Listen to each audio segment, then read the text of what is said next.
Welcome to Madame Raven's. This way to the library. She's been expecting you.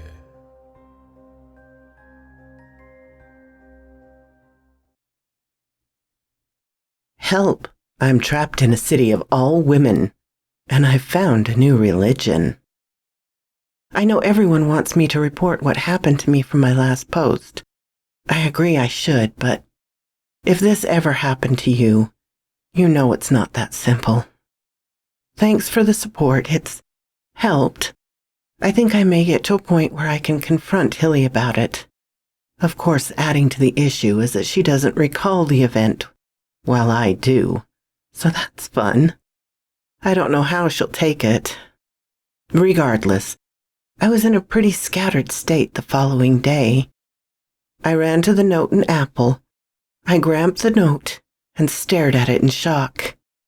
It's Maria's suicide note, complete, and I can only drop it as if it were a lump of burning hot coal. Lana had taken it. I knew she had. How was it back here? I got dressed, determined to get the hell out of there. I didn't know where I would run, where I would go. And as I got to the stairs, I saw Hilly was talking to someone at the door. Demetra walked in. She glanced up at me stoically. My apologies, Madison, but I'll be tearing you away from your Hesty duties for the day. She turned to Hilly. I assume you'll be fine by yourself for the day, Commander? Hilly nodded. Yes, Madam Steward. With no need for additional prompting, I ran down the stairs, eager to get out of there. Hilly looked to me as I left. Remember what we talked about? I didn't respond as I walked out the door. Demetra walked along with me towards the Humvee. Sorry for not reaching out to give you warning. Lana gave me your message. About Devon? I asked. Demetria nodded. Yes. She motioned to the Humvee. Get in. I did so with little hesitation and buckled myself in. Demetri got into the driver's side, and soon we were driving down the street towards the wall. I will start off by stating that the initial information I received from the search party was incorrect. I turned to her, eyes wide. What do you mean? Demetra glanced at me, but kept her eyes on the road. Your friend is not dead. What? I shouted as we neared the wall on the eastern side of the city. As we approached, a gate opened and we passed through. Demetra nodded. I only discovered when I forwarded your request to the men's village where the search party dropped him off. He is alive, she turned to me. The search party will face a heavy inquiry. I decided you should accompany me to see him. Why would they lie? I shouted. I'm unsure. We will find out. As we drove, the truck bounced and bobbed over very rough dirt roads. Some roads so overgrown I could barely call them roads, more like worn paths. After about a half an hour, we reached a large clearing. In the clearing, I saw a small town. A tall fence surrounded and featured guard gate out front. Stay close to me. You're small and kind of cute. You may get hit on, she said as we pulled up to the gate. A huge man peeked into the Humvee, ducking to do so. He was burly. He had a thick beard and mustache and long hair. He wore a shirt that was bulging at its buttons and smiled warmly at us. Haylor, Demetra smiled. Hello to you, she showed her ID. We're here to see the American. He nodded, handed the ID back. Welcome, Madame Stewart, and friend. He hit a button to lift the gate. Demetra waved as we drove in. Along the main road was a series of mid-size homes, with gardens, some with driveways, all with young boys playing with older men, and the very rare instance of an arty. That shocked me most. Wait, I thought this was a men's-only village. Demetra shook her head. Only Benthesil has the sacred restriction requiring only women set foot on its soil. The lounge around is not so restrictive. She turned to me. Trust me, you couldn't live here. While it may work for a time, the men get rowdy, and a woman like you can't defend themselves. I grumbled under my breath. The women can get rowdy too. I glued my eyes out of the window as we passed several houses. I will not lie. Being around a city full of women must have gotten to me, particularly because every guy seemed to be one level of buff or another. My jaw might have been in my lap as we passed a park. A group of tall men playing basketball, half shirtless, not an ounce of body fat in sight. Another part of the park was full of free weights, and men were busying themselves with straining to lift and heft the weights around them. The park had a plaque sitting on a signpost that read, "No citizen has a right to be an amateur in the matter of physical training. Socrates." "Amen," I whispered. Demetra chuckled. "I was concerned for your safety, but apparently I need to watch out for the men if you keep looking at them like that."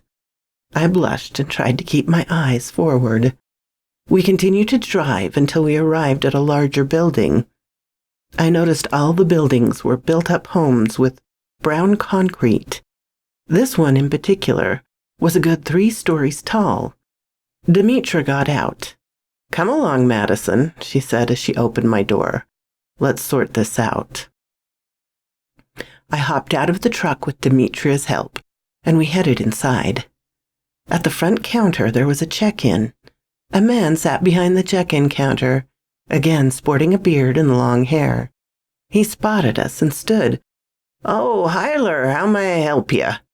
He stood up only a few inches shy of Demetra. "Good morning. I'm Stuart Demetria.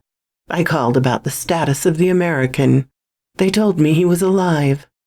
"Ah, Madam Stewart. I'm sorry I didn't recognize you. Yes, please follow me," he said as he walked out from behind the desk, and shouted to someone in the office. "Thor, I'm escorting the Stewart. Watch the front." A gruff voice echoed back, "Fine, Eric." Eric, the man leading us, was fit and athletic. I was thankful for the loose scrubs he was wearing in the air-conditioned building. Otherwise, I'd end up staring at his butt the whole time. After some turns here and there, we got to a room, and Eric opened it for us, turning on a light. "He's here." I rushed in. "Devin?" I shouted. In the hospital bed, with air hoses and tubes going into his nose and mouth. Rather worse for wear was Devin. I frowned as I walked over to him. "Dev, you there?" I took his hand and felt hopeful for a moment as he grabbed it. Then he released it and grabbed it again. I saw his hands was just flexing, open and closed. Eric explained. "When the search and rescue team found him, he was unresponsive. His breathing was shallow, so we had to get him hooked to a breathing machine. He's been out since then." "So he's comatose?" Demetra asked, walking towards him. "Seems so," Eric acknowledged. Demetra stood next to me.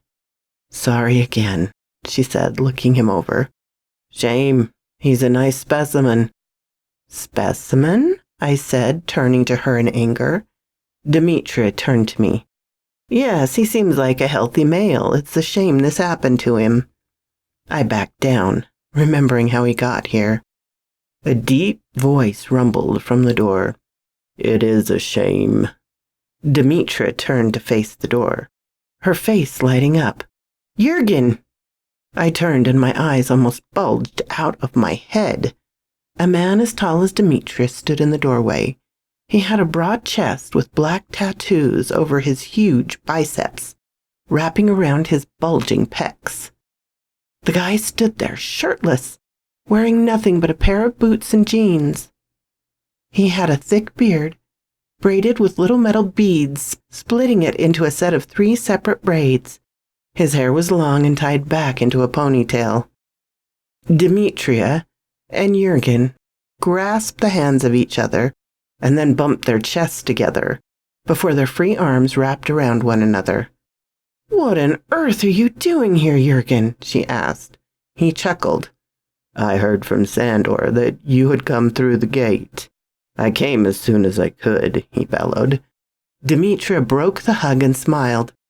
Madison, this is my son Jurgen. She grinned as she looked to my face. His eyes are higher up, dearie. Oh, I blushed. Sorry. He chuckled. My fault. I rushed over in the middle of my jog, so I didn't have a t-shirt. That's not a problem, I whispered as I watched the sweat glisten down his abs. I told you my son was a beast, she grinned, slapping her hand on his hardened shoulder, as if she were presenting him to me. Could she? I wish she would. His face fell a bit as he turned to me. She's American? Demetra nodded. Yes. Jurgen flicked his head to the door. Mother, a word. Demetra walked out of the room. I walked over to Devon, looking him over. Devon, you in there? He didn't respond, just lay there, twitching every now and again. I looked at Eric. Why is he twitching? Eric pulled back the blanket, showing little patches and wires attached to them all over his arm in specific locations. These keep the muscles from atrophying while he's comatose, he sighed. On the off chance he wakes up. Oh, by Hera, as if this situation could not get any worse, Demetria shouted from the hallway. I moved closer to the door. Demetria's raised voice caught my attention. Jurgen tried to whisper, I know. We've been talking about it since the doctor told us. How can you be certain? What did he find? I need to see the report. This is a serious accusation, Demetra hissed. The hospital can provide it, I'm sure, Jurgen said. If this is true, and they raped him when they found him, how can we be sure they didn't put him in this condition? How can we even find out who did the deed? Demetra asked. There's no way to tell, Jurgen admitted, unless he turns out to be a father or someone. Demetra finished. Wonderful. I peeked out of the room. Demetria? She looked at me surprised. You're rather loud, I pointed out. Demetria cursed under her breath. I'm sorry, Madison. I'll sort this out, and mark my words, I will punish whoever laid a finger on him. You care about this? I asked. Demetria nodded. Rape is a serious crime in Penthesil, and Devon was unable to give consent or even testimony of consent in his current condition. A shiver ran down my spine, and I felt a lump in my throat. I closed my legs tightly as I stood there, cold sweat coming over me. I tried to speak, but I couldn't. Hey, brother, Jurgen called into the room. Eric, who was still in the room, walked over. Yes? The steward will need the American's admission report. She's got her work cut out for her. Jurgen's smile returned. Eric nodded. Sure thing. He headed down the hall towards the front desk. This is such a messy bit of business. Demetra turned to me. Madison, do you need some time with him before we go? I turned to Devon, lying there in the bed, and turned to her. If he wakes up, you'll tell me? Immediately, Demetra said. I promise you that. Fine, but we need to discuss a few other issues, I said. Demetra nodded.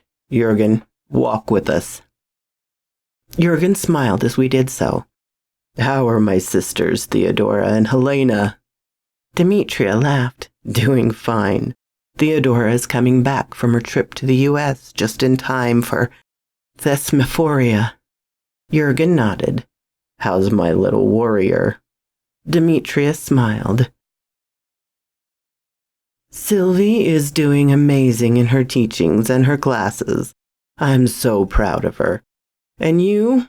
How are the boys? Jurgen laughs. Bo and Froda are constantly competing for my attention. I'm thankful they're at school right now. Hard to keep up with those boys. If they are half the trouble you were for your father, then I can only imagine. Demetria laughed as we got to the front of the desk. Jurgen sighed. I miss father. Demetria nodded. He was a good man, a fine specimen, just as you are. She smiled at him. I'm getting a little less insulted as Demetria calls someone a fine specimen, since it seems to be a compliment for her. Well, Mother, I must get going, Jurgen said as Eric came with the paperwork. Demetria had looked over the documents before she turned to him and smiled again. Well then, tell the boys their grandmother says hello. She hugged him, grasped his hand, and bumped her chest to his again. Jurgen kissed her cheek. I will, Mother. I love you. Until next time we meet. He smiled and waved. By the time we got back to Penthesil proper, or the main city as I call it, Demetria was livid.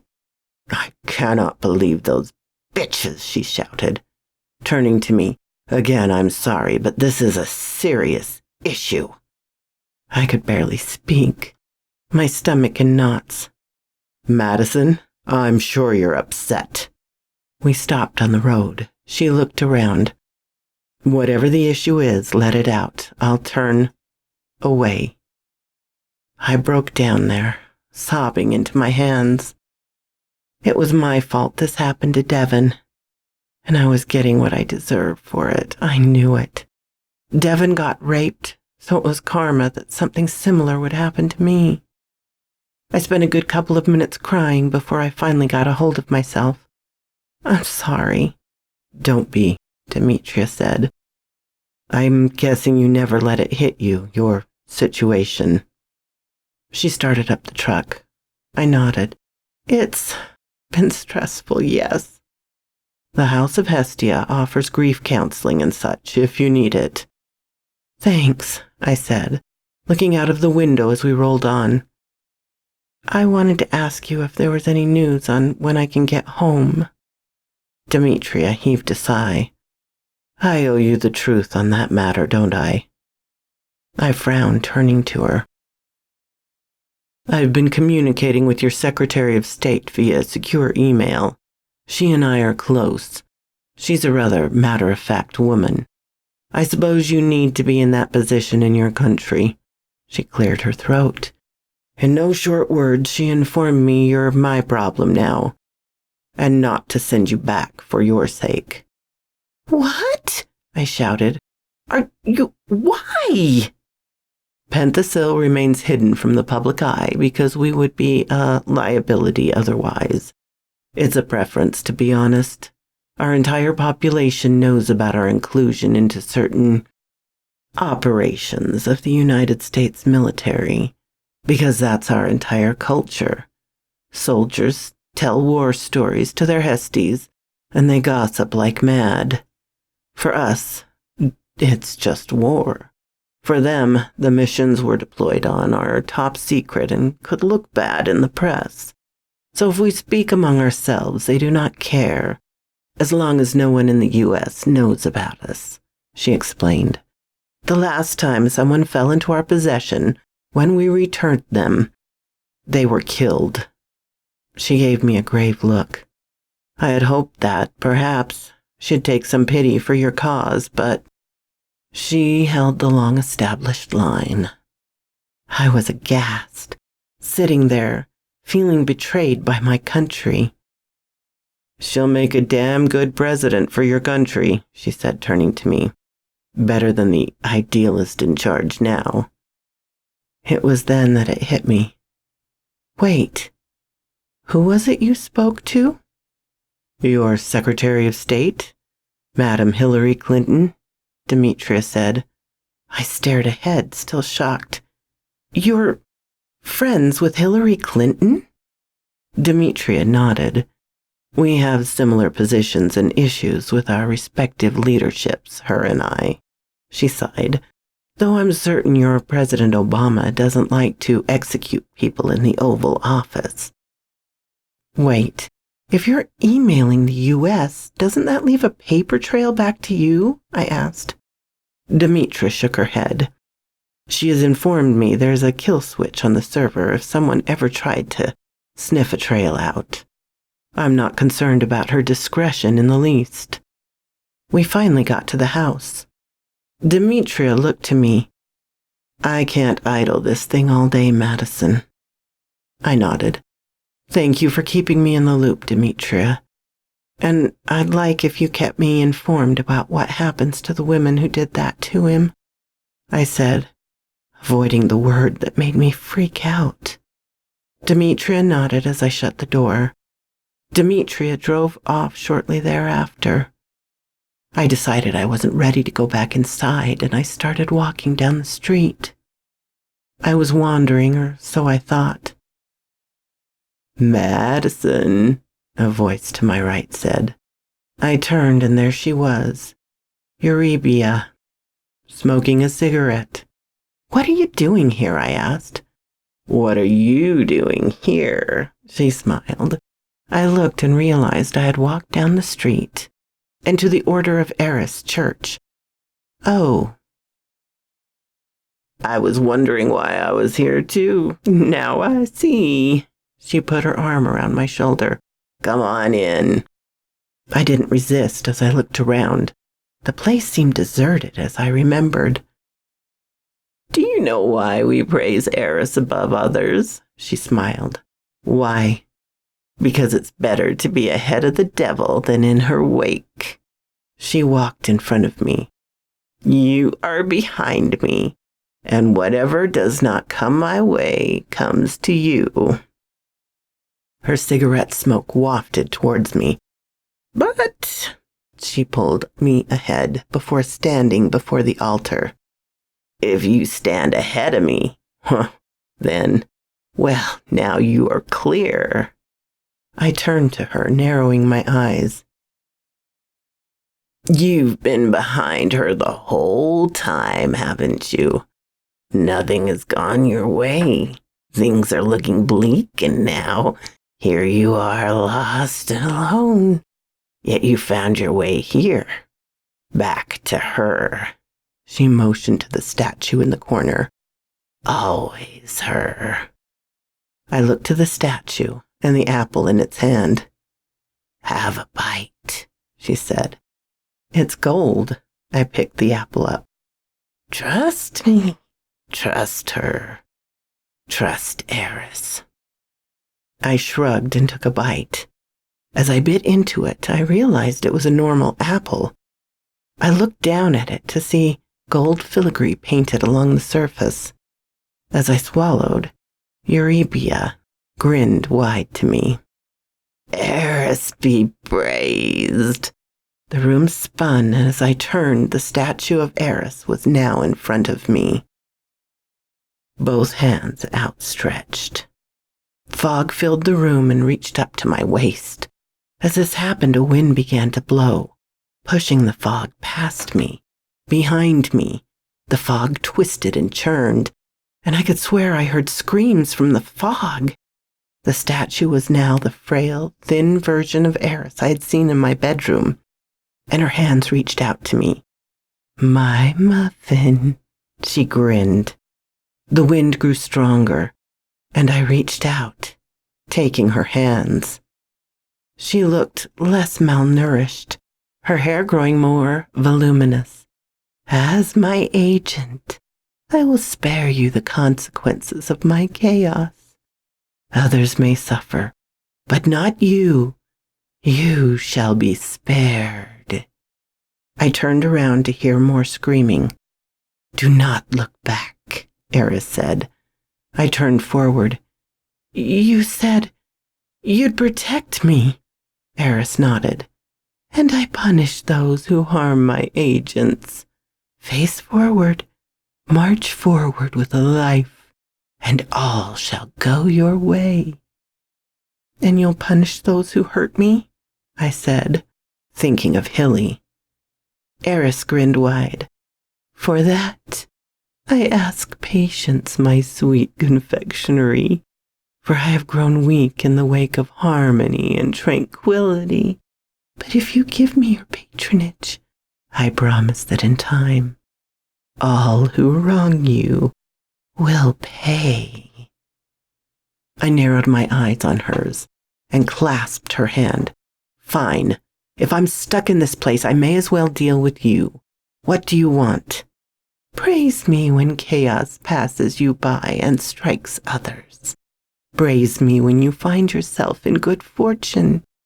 Continue to praise me for years, and I shall strike back at all who have wronged my little agent." She grinned.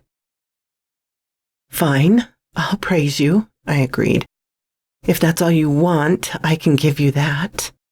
Eris beamed to me. The wind picked up.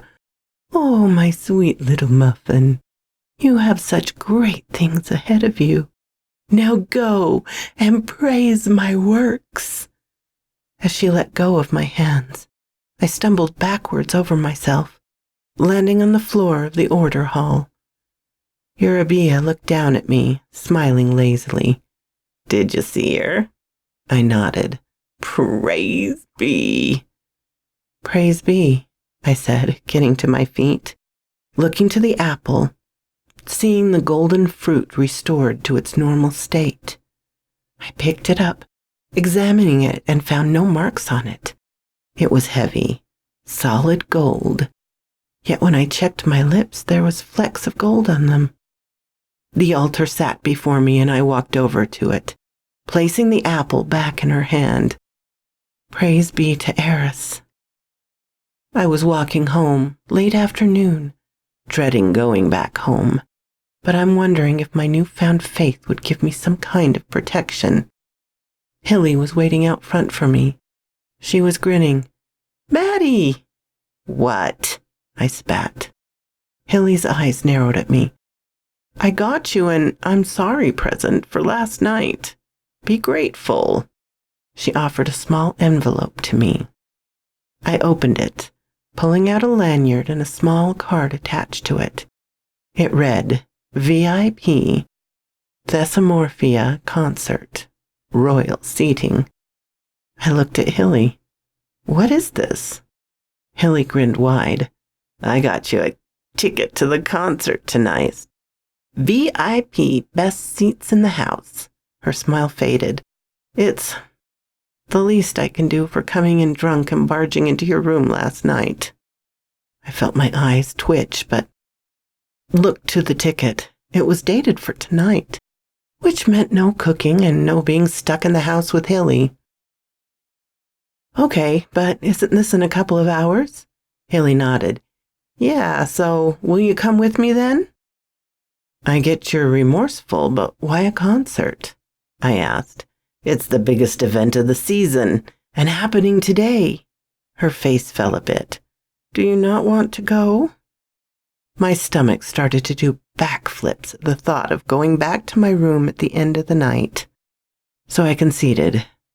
"No, I appreciate it. Thanks." "Good," Hilly smiled, grabbing my hand. "Then we should get going." Our destination was a large stadium built into the south wall of the city. The place was massive, and I was curious why it was built into the wall. The seats were inside the city, but the stage, and even a good 10 feet in front of it, were on the other side of the wall. Hilly answered my question before I even asked. "We built the amphitheater into the wall to accommodate male performers." "Thanks, I was wondering about that," I asked, as I was led up a set of stairs leading to the higher seats that was closer to the stage. We got to a balcony and Hilly looked to me. "We'll be off to the side. My status of commander gets us seats in the Queen's booth."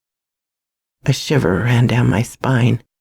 "The Queen? Like, the Queen?" Hilly smiled wide. "Awesome, right?" Hilly and I's definition of awesome differed. We opened the door and then pulled back a curtain, leading to a balcony overlooking the Amphistage Theater. There were 3 large seats, the center being the largest. Another set of 3 seats, much more normal and average side, sat to the right of these, opposite a small aisle. In front of these seats, dropped lower, was another row of normal seats. A voice perked up from the larger throne. "You're early, mistress." The voice sounded familiar. A pair of legs clad in leather-heeled boots draped over the arm of the largest throne. The legs were bare, leading up to a little skirt. From the other side of the throne leaned a woman's upper body. Her top was a belly shirt, punky, ripped purposefully in places, showing off a woman's washboard stomach. The long white hair tipped me off, despite her wearing a little black mask over her face. "Lana?" I shouted. The legs and upper body retreated behind the throne, and she walked around, trying to appear dignified in her, what I would call, concert clothing. She removed the mask. "Ah, Maddie, Hillary, what are you two doing here?" Her face was flushed. "What are you doing here?" I asked. Hilly chuckled. Lana and the Queen have a little none of your business," Lana snapped, frowning. "And what are you two doing here?" "We wanted to beat the rush," Hilly said. "How long did you plan to wait?" Lana rolled her eyes. "This was supposed to be a little surprise." "That's a good thing we got here first," Hilly explained. "Why?" Lana asked. "Both the princesses will be joining Her Majesty," Hilly informed. "Oh, pooh." Lana huffed. She sighed. "They never come to these events. Why today?" "The Queen said she had a surprise for Zephyrina," Hilly said. "She mentioned something about that a few weeks ago," I remembered. "When I was first in the palace." Lana smiled. "Hilary, do you know what it is?" Hilly shook her head. "I'm not sure." Hilly moved me and Lana to the smaller chairs.